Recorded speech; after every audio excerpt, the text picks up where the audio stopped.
They laughed when I asked for a promotion, then told me I should be grateful to still have a job. 6 months later, I was the one approving their resignation letters. They thought I would meekly retreat. I chose to return with an army and their internal map in hand. My name is Taylor Morgan, and this is how I orchestrated the complete dismantling of a company that underestimated me. The conference room felt colder than usual that Tuesday afternoon. The harsh fluorescent lighting cast unflattering shadows across Deborah Allen's perfectly contoured face as she slid my proposal back across the polished mahogany table. "I'm afraid this just isn't feasible right now, Taylor," she said, her voice carrying that practiced HR cadence sympathetic on the surface, unyielding underneath. I maintained eye contact, refusing to glance down at the meticulously prepared presentation that had taken me 3 weeks to compile. The Nexus campaign exceeded projections by 28%. The data clearly shows that my strategies directly contributed to that growth. Deborah exchanged a glance with my boss, Bradley Cooper, who sat beside her with his arms crossed. He wore his standard uniform blue button-down with sleeves rolled up to show he was a man of action. Despite spending most of his days crafting PowerPoint presentations filled with corporate buzzwords, "We appreciate your enthusiasm," Bradley offered, leaning forward slightly, "but the Director of Brand Development position requires a more comprehensive skill set." I'd been at Varian Group for nearly 5 years. In that time, I'd watched Bradley take credit for my work on multiple occasions, seen less qualified men promoted above me, and swallowed my pride more times than I could count. But something about this particular rejection felt different. "My proposal outlines how my skill set is not only comprehensive but proven," I countered, keeping my voice level. "I've led 3 successful product launches and rebuilt our entire brand positioning strategy." Deborah's smile tightened. "Taylor, I think you're missing the bigger picture here." She folded her manicured hands on the table. "In this economy, you should be grateful to still have a job." There it was, the dismissal cloaked in faux concern, the implication that my ambition was somehow inappropriate, that wanting fair recognition for my work was asking too much. Something shifted inside me in that moment, a switch flipped that could never be reset. "I see," I said quietly, gathering my materials. "Thank you for your time."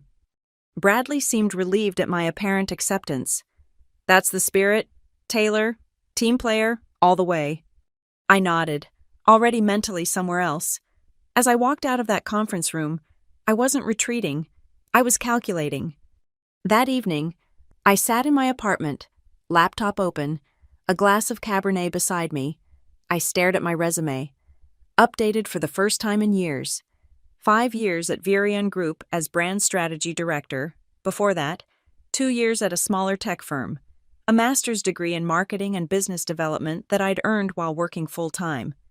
I'd invested so much of myself in Varian, believing the company's promises about merit-based advancement and its supposed commitment to fostering talent. What a joke that seemed now. As I scrolled through job listings, an anonymous posting caught my eye. The description was vague but intriguing. "Seeking strategic disruptor for confidential consumer technology initiative. Experience with competitive market infiltration preferred." The company wasn't named, but something about the wording felt pointed, almost personal. I clicked to see more details and found myself looking at a list of required skills that matched my experience with unsettling precision. I hesitated only briefly before typing a single line in my application: "Ask your board if they're ready to reshape the market." I attached my resume and hit send before I could reconsider. 2 days later, I received a call from an unlisted number. "Is this Taylor Morgan?" A woman's voice, crisp and authoritative. "Speaking." "Your application was noteworthy. Are you available for a meeting tomorrow?" "May I ask who I'm speaking with?" A slight pause. "Delilah Frost, CEO of Ardent Core." My breath caught. Ardent Core, Varian's most aggressive competitor. Smaller but hungrier, known for their ruthless efficiency and rapid growth. I'd analyzed their strategies extensively as part of my market research for Varian. "I'm available," I said, my mind racing. "Good. The address will be sent to your email. Come alone. and Ms. Morgan. This conversation never happened. The line went dead. The building housing Ardent Core's headquarters was sleek, all black glass and angular architecture, a stark contrast to Virion's dated corporate campus. I was escorted to the top floor by a security guard who didn't speak a word. Delilah Frost was nothing like I'd imagined. From industry gossip, I'd expected someone older, perhaps in her 50s. The woman who stood to greet me couldn't have been more than 40, with a sharp bob of dark hair and eyes that seemed to catalog my every movement. "Ms. Morgan," she said, extending her hand. Her grip was firm, confident. "Your reputation precedes you." I wasn't aware I had a reputation outside of Virion. A thin smile. "You'd be surprised what we know about Virion's inner workings." She gestured to a chair across from her desk. "Please." The office was minimalist, with floor-to-ceiling windows overlooking the city. No personal photos, no decorative items, just clean lines and functional elegance. "Let me be direct," Delilah said, taking her seat. "I didn't call you here to offer you a marketing position." I raised an eyebrow. "Then why am I here?" "Because I need someone who understands Virion from the inside, someone with the strategic intelligence to help me acquire certain assets." "You're planning a takeover," I said, the realization dawning. She smiled, a genuine expression this time. "Not planning, executing. The question is whether you want to be part of it." "Why would I help you?" Delilah leaned back in her chair. "Because Deborah Allen told you to be grateful for scraps when you've been serving them feasts." She let that sink in before continuing. "And because I'm prepared to offer you something Virion never would, a seat at the table. A real one." My heart raced. "What exactly are you proposing?" "A strategic demolition," she replied. "I don't just want to acquire Virion. I want to dismantle it from within first. Weaken it so thoroughly that when we make our move, they'll have no choice but to accept our terms." "And my role?" "Destroyer." She said it simply, as if offering me a routine promotion. "You know their vulnerabilities, their weaknesses, their secrets." I should have been appalled, should have stood up and walked out. Instead, I found myself nodding slowly. "And what happens to the employees, the innocent ones?" "We'll retain the talent worth keeping," she assured me. "As for the rest, including your charming HR director and that boss of yours," she shrugged, "business is business." I thought about Deborah's cold smile, about Bradley taking credit for my work year after year, about the countless nights and weekends I'd sacrificed, only to be told I should be grateful for the opportunity to be exploited. "When do we start?" I asked. Delilah's smile was predatory. "We already have." The team Delilah introduced me to was unlike any corporate group I'd worked with before. We met in a secure conference room that I later learned was electronically shielded to prevent eavesdropping. "These are your resources," Delilah said, as 3 people entered the room. First was Miles, a British hacker with a perpetual 5 o'clock shadow and an array of tattoos visible beneath his rolled-up sleeves. "Network infiltration specialist," he introduced himself with a wink.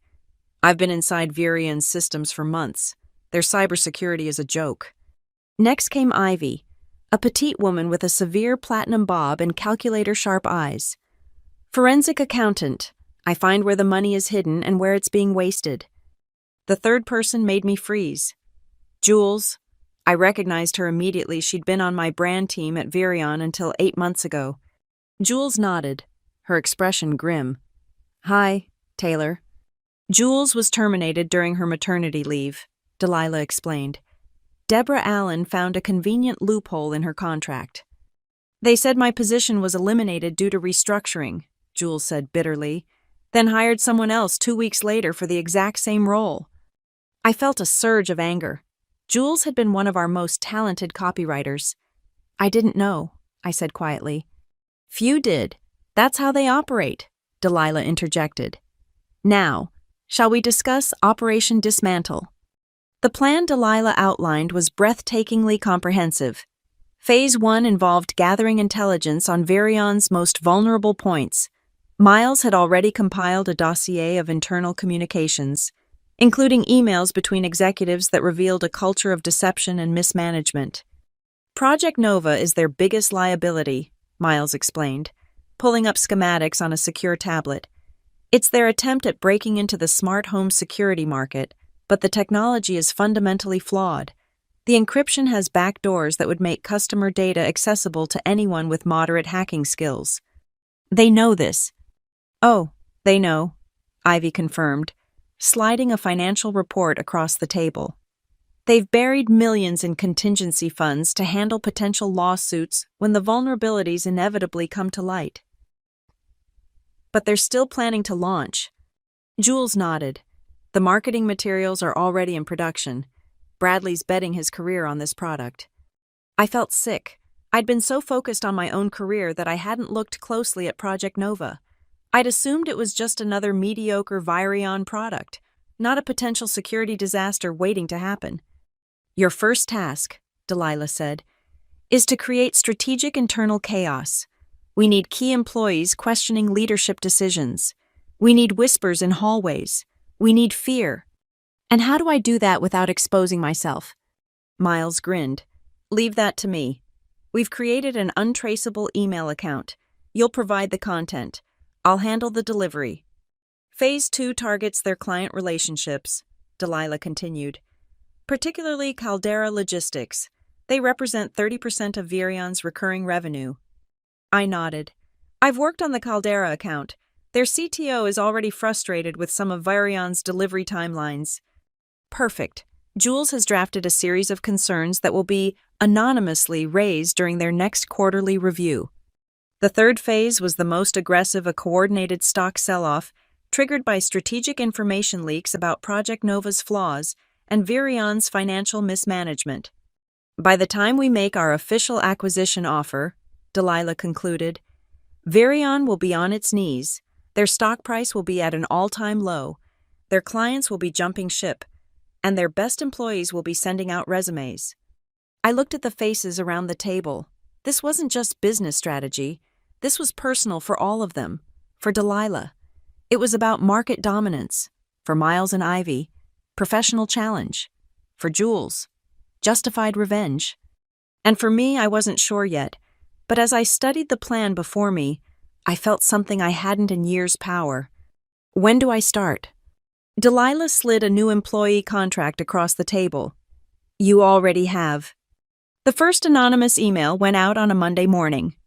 Subject line, Project Nova, what they're not telling you. I'd crafted it carefully, using internal jargon specific to Virion, citing actual meeting minutes that Miles had extracted from the server. It detailed the security vulnerabilities in Nova without being too technical, just enough information to raise serious concerns.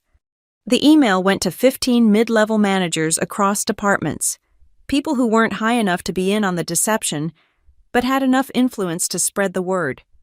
By Tuesday afternoon, Bradley called an emergency meeting. We have a situation, he announced, his usual confident demeanor visibly shaken. Someone is spreading misinformation about Project Nova. I watched him carefully, noting the beads of sweat on his forehead, the way his eyes darted around the room as if searching for the traitor. I want to be absolutely clear, he continued. Project Nova is proceeding as planned. Any concerns should be brought directly to management, not shared via unofficial channels. Deborah stood beside him, her expression severe. We take confidentiality very seriously at Virion. If we discover the source of this leak, termination will be immediate. I kept my face neutral, even as I felt a thrill run through me. They were scared, and they should be. Over the next 2 weeks, we escalated the campaign.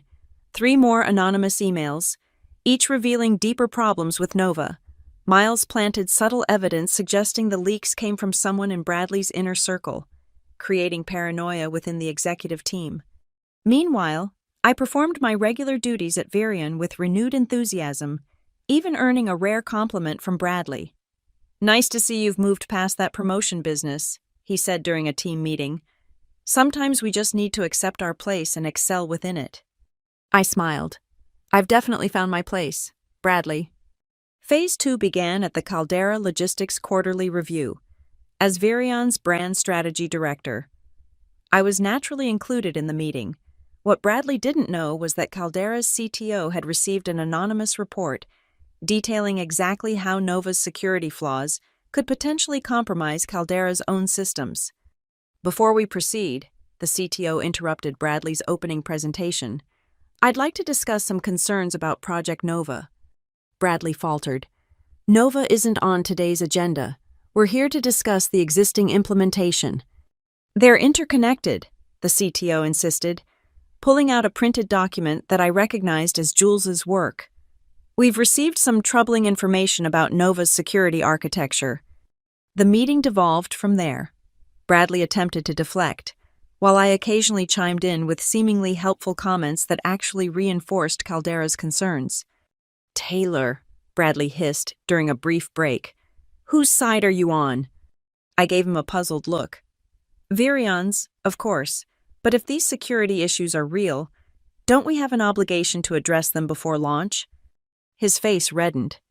These are just rumors, unsubstantiated claims. Then we should be able to disprove them easily, I suggested innocently. Perhaps a third-party security audit. The look he gave me could have frozen hell. By the time we left the meeting, Caldera had put all further integration plans on hold, pending a full review of Nova's architecture. It was exactly what we'd hoped for. The next morning, I found Deborah waiting by my office. Taylor, she said, her voice honey-sweet with underlying venom. A word. I followed her to a small conference room where Bradley was already seated, a folder open in front of him. Is something wrong? I asked, taking a seat. Bradley pushed the folder toward me. Inside was a printout of the anonymous email that had been sent to Caldera. Care to explain this? He demanded. My heart raced, but I kept my expression confused. Explain what I've never seen this before. Really? Because the language here bears a striking resemblance to your strategic assessment from last quarter. I picked up the document, pretending to read it for the first time. Jules had been clever, incorporating phrases I commonly used but nothing that could definitively be tied to me. This is concerning, I agreed, but I don't see how it relates to me. Deborah leaned forward. We think someone is deliberately sabotaging Project Nova, and after yesterday's meeting with Caldera, we have to consider all possibilities. You think I'm sabotaging my own company? I let incredulity fill my voice. Why would I do that? Perhaps because you were passed over for promotion, Bradley suggested coldly. I laughed, the sound genuine because of the absurdity of their limited imagination. You think I'd risk my entire career over a denied promotion? Come on, Bradley. You know me better than that. Do I? His eyes narrowed. I stood up, gathering my composure around me like armor. I've given 5 years to Virion. If you want to accuse me of corporate espionage based on similar phrasing in a document, you'll need to involve legal. Otherwise, I have actual work to do. I walked out, heart pounding but stride confident. In my pocket, my phone vibrated with a text from Miles. Phase 3 ready. Stock manipulation begins tomorrow. The next week was a carefully orchestrated symphony of destruction. Miles released selected financial documents showing that Virion had been overstating profits for at least 3 quarters. Ivy coordinated with financial bloggers who specialized in exposing corporate fraud, feeding them breadcrumbs that led to bigger discoveries. I watched as Virion's stock began to slide, first gradually, then precipitously, as major financial news outlets picked up the story. Bradley called all-hands meetings almost daily now, his reassurances sounding increasingly desperate. This is a temporary setback, he insisted. We're the victims of a coordinated attack. He wasn't wrong. Deborah implemented a company-wide communication review, scanning emails for any sign of disloyalty. The atmosphere grew toxic with suspicion. Longtime colleagues stopped talking to each other. Departments siloed their information, exactly as we'd planned. Through it all, I maintained my cover, working longer hours than ever, outwardly dedicated to saving a company I was systematically destroying. You're enjoying this, Delilah observed during one of our secure meetings. I wasn't sure you had it in you. They created this situation, I replied. I'm just following through to the logical conclusion. The final phase began when Caldera Logistics publicly announced they were terminating their contract with Virion, citing insurmountable concerns about data security practices. 3 other major clients followed within days.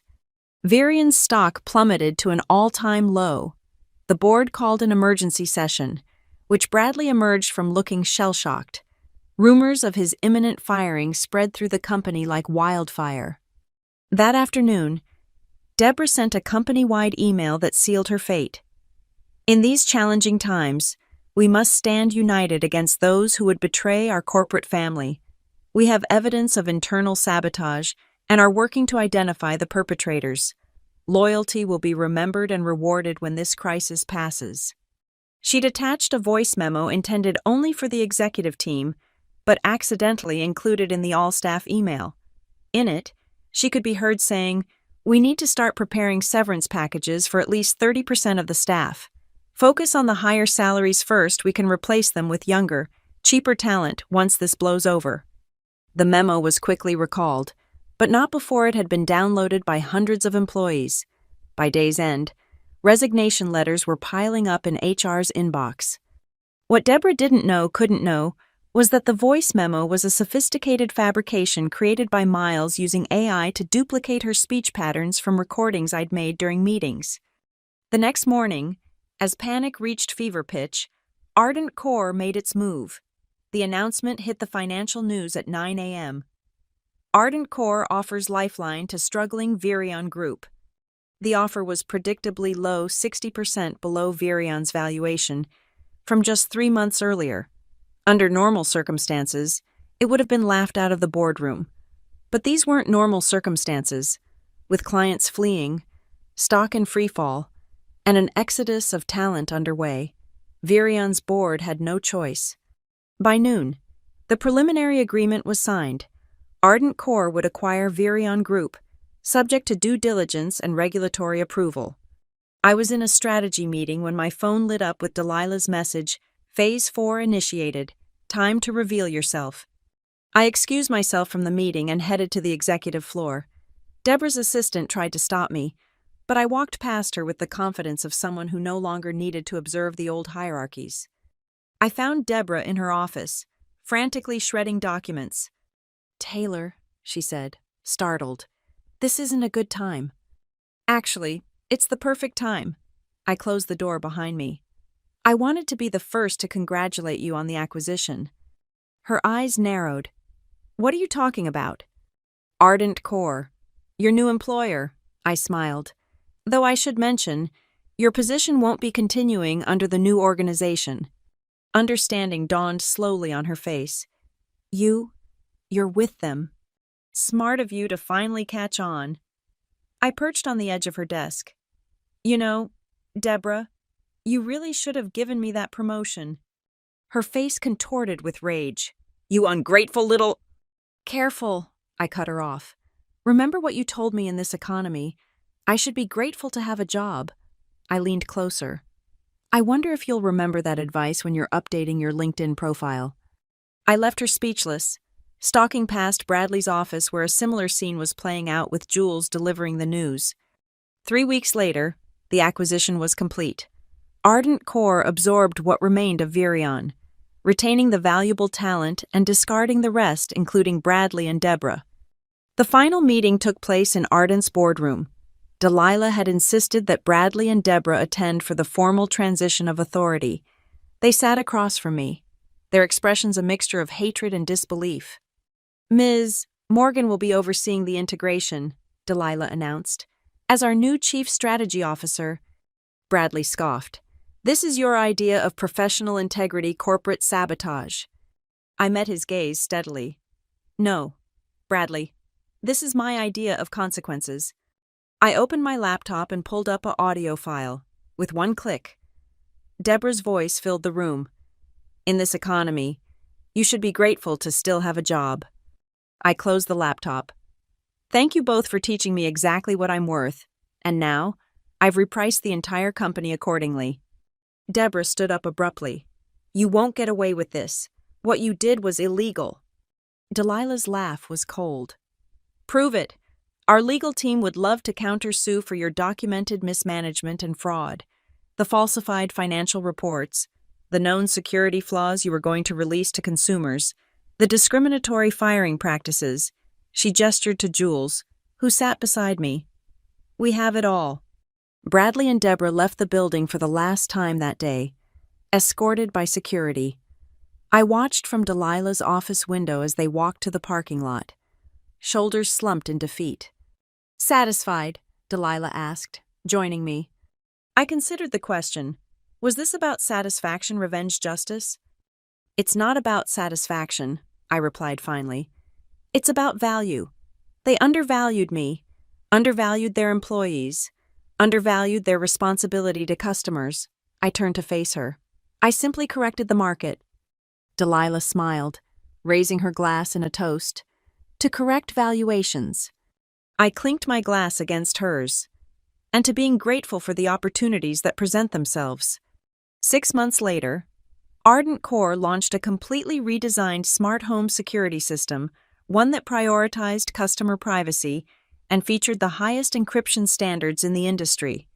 The press release highlighted the contrast with outdated, vulnerable systems that had nearly come to market under previous leadership. The system was an immediate success, propelling Ardent Core to the forefront of the consumer technology market. My team, which now included several former Virion employees who had proven their worth, celebrated with a private party at Delilah's penthouse. As I mingled with my colleagues, I spotted Jules deep in conversation with Ivy. She caught my eye and raised her glass in acknowledgement. We'd both found our proper valuation at last. My phone buzzed with a LinkedIn notification. Bradley Cooper had viewed my profile. His current position was listed as seeking new opportunities. I smiled and put my phone away. Some lessons come too late. In the end, I didn't just get the promotion I deserved, I got the company. And that, as they say in the corporate world, is true market disruption.